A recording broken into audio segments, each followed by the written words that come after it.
This recording is part of the series of recordings covering the introduction to the nervous system, and this one specifically will look at the neuroglia. So earlier recordings looked at the structure of neurons. Now we're going to look at those supporting cells. These are accessory cells and they actually make about 90% of the cells in the central nervous system. They are supporting cells for the neurons. There are actually neuroglia that are part of the peripheral nervous system, has two types, and then we'll look at four types that are part of the central nervous system. So the two that we're going to look at in regards to the peripheral nervous system are satellite cells and Schwann cells, which I've already mentioned previously.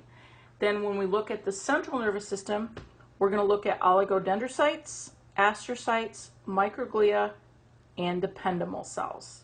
So let's start with the neuroglia that are part of the peripheral nervous system. So the satellite cells.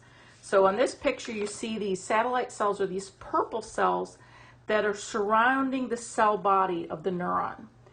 So think of a satellite that we have up in space that's kind of orbiting around the Earth. So that's why they call them the satellite cell. So it's kind of surrounding that cell body. So remember that cell body is very important in the neuron. We want to protect that cell body. We want that neuron to get what it needs. And so satellite cells are regulating the environment around that cell body, making sure the ionic environment is appropriate.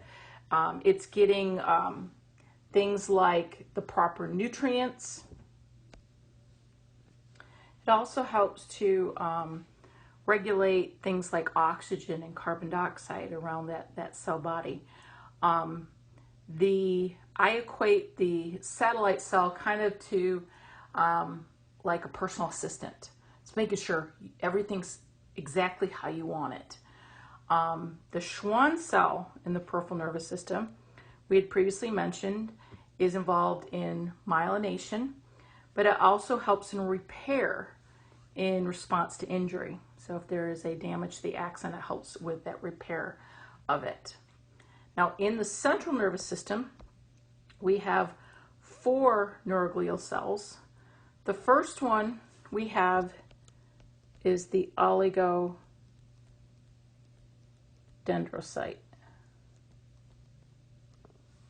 So the oligodendrocyte you see in the gray here, and you see it's kind of surrounding the axon of these neurons. They're analogous to the Schwann cell in that they produce myelin. So they're involved in myelination of the axons in the central nervous system, but they also do provide a structural framework in the central nervous system. The astrocytes, you see it written here, astrocytes. They're the stars, because aster they're stars. Like if you ever see an aster flower, it's kind of like star shape, or that's an asterisk. So the astrocyte does a lot of different things. So you'll notice it's kind of right up here along this blood vessel. Well, one of the things that's going to be important is it's very important in maintaining the blood-brain barrier. It keeps the cells in the blood vessels very tightly joined to try to prevent things from getting into the nervous tissue that can excite it when it shouldn't. It provides structural support. It's also like the satellite cells in that it regulates ions and gases and nutrients for the neurons. So here's your neuron, the cell body. So it makes sure that environment for that cell body is perfect. It also, here's another thing it does, is it produces scar tissue after injury. So it's another thing that it does. Astrocytes produce factors that prohibit or hinder regeneration of axons that have been damaged in the central nervous system. It seems like, why would they do that?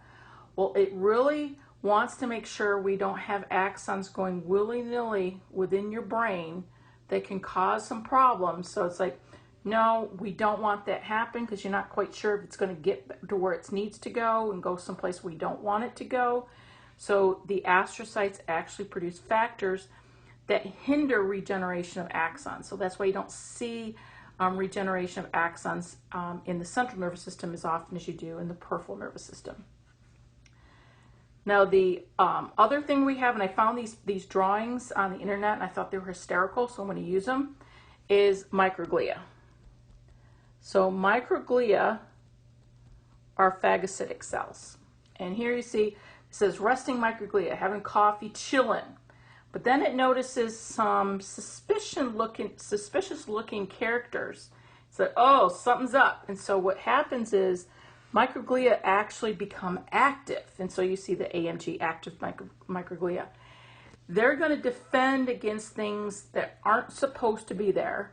And that ROS that you see is short for reactive oxygen species. It's one of the ways it kills things off. So if you have any potential pathogens that are in there that can cause disease, it will kill it off. And then what it will do is it's going to eat things up. It is phagocytic, so it's involved in cell eating. So microglia protects your central nervous system from pathogens, disease-causing organisms, but it also removes waste products, and it also can remove cell debris. So if there's some sort of damage, some injury in the central nervous system, it helps to pick up that cellular debris too, because it is a phagocytic cell. So it will eat it. So those are the microglia. Now the last one are the ependymal cells. So ependymal cells are cells that line, you'll see them lining certain spaces in the central nervous system. It's found lining the ventricles in the brain and something called the central canal in the spinal cord. And I'm going to show you, actually I'll just show you it right now, is here in the blue, it's representing these structures in the brain that's actually filled with cerebral spinal fluid. And the ependymal cells are going to be associated with these structures called the choroid plexus, and they're going to be involved in production of cerebral spinal fluid and the circulation of that cerebral spinal fluid, which is we're going to talk about in subsequent recording all the functions of that cerebral spinal fluid. But it also lines this structure called the central canal, which goes down to the center of your spinal cord. So the ependymal cells actually are epithelial-like cells, and they're going to be involved in production of cerebral spinal fluid and the circulation of cerebral spinal fluid. Now they are specially modified that helps serve that function. So here you're seeing what they're showing here are cilia. Cilia help in circulation of cerebral spinal fluid. They kind of move, they beat. So it allows that cerebral spinal fluid to kind of move along. They also have microvilli. And microvilli are modifications of the epithelial surface, and the microvilli aid in increasing surface area, and here it's going to help with secreting the cerebral spinal fluid and also help monitoring the composition of that cerebral spinal fluid. So we will talk about the cerebral spinal fluid in a separate recording, and the ependymal cells, we'll talk about those again and how it is a component of the choroid plexus, which produces the cerebral spinal fluid. So this is the last bit for the neuroglia cells.